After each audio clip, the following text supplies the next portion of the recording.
Hello there, the machine that you can see behind me is the 1976 RG500 Suzuki racing machine with codename XR14 that Barry Sheene rode. The machine actually won 4 Grand Prix in 1976. The actual machine, he played a very key part in him becoming world champion. I was fortunate enough to work with Team Suzuki and then with Barry, and was a mechanic for part of that time, working on this machine.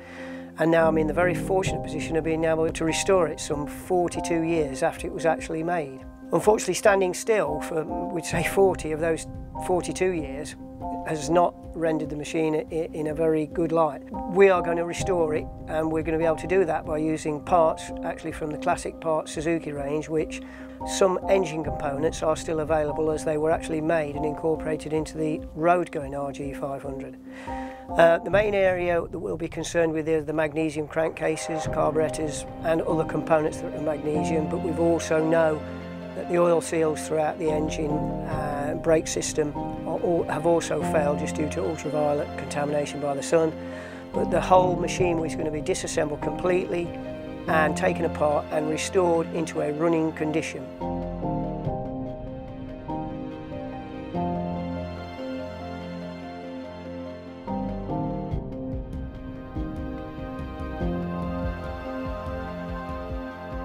Okay, we've just taken the engine out of the chassis in a matter of 20 minutes or 40 minutes in total to mark the parts. But already when we were draining out the gearbox oil, we realised that had been polluted by basically the radiator water, as we thought.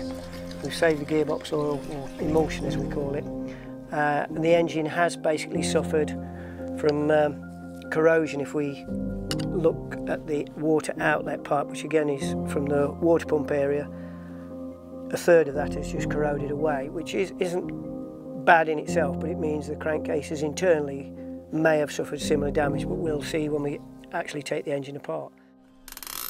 It's a 3-split crankcase, so we started at the top, which is removal of the cylinder heads, the cylinders, then onto the upper crankcase, which removing that reveals the crankshafts and the actual layout of the engine.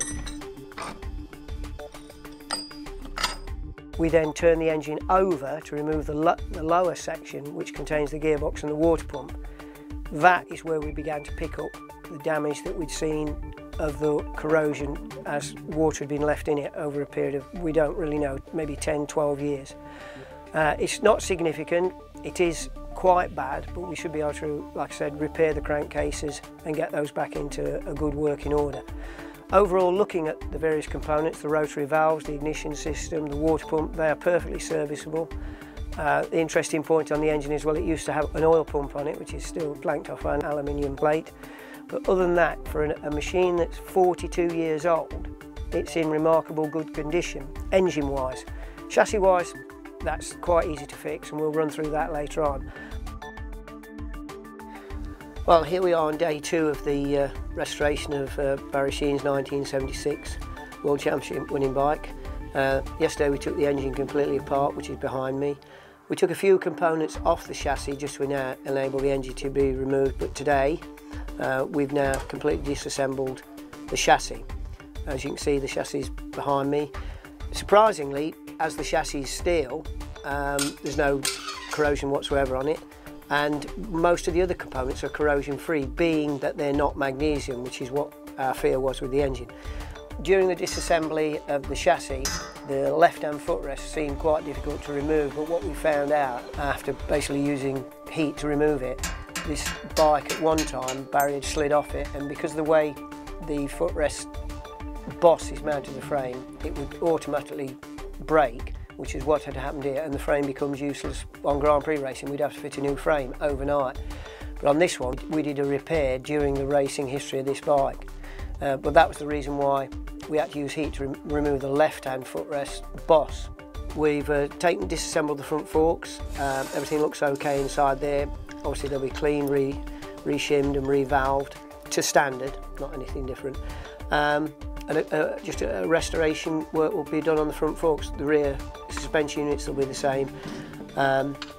Cleaning, not re-valving on the rear suspension because it's a sealed unit.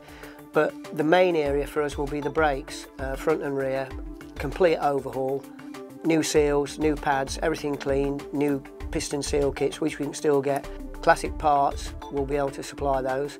And then we'll just give, the exhaust will be given a thorough clean, new packing for the silencers. The wheels will be disassembled, tyres removed, because these tyres now are literally more than 40 years old, they're unusable. But mainly when we get the tyres off the wheels, we're going to have both wheels crack tested and checked for trueness. And then we'll just we'll begin the reassembly when we've cleaned all the parts up.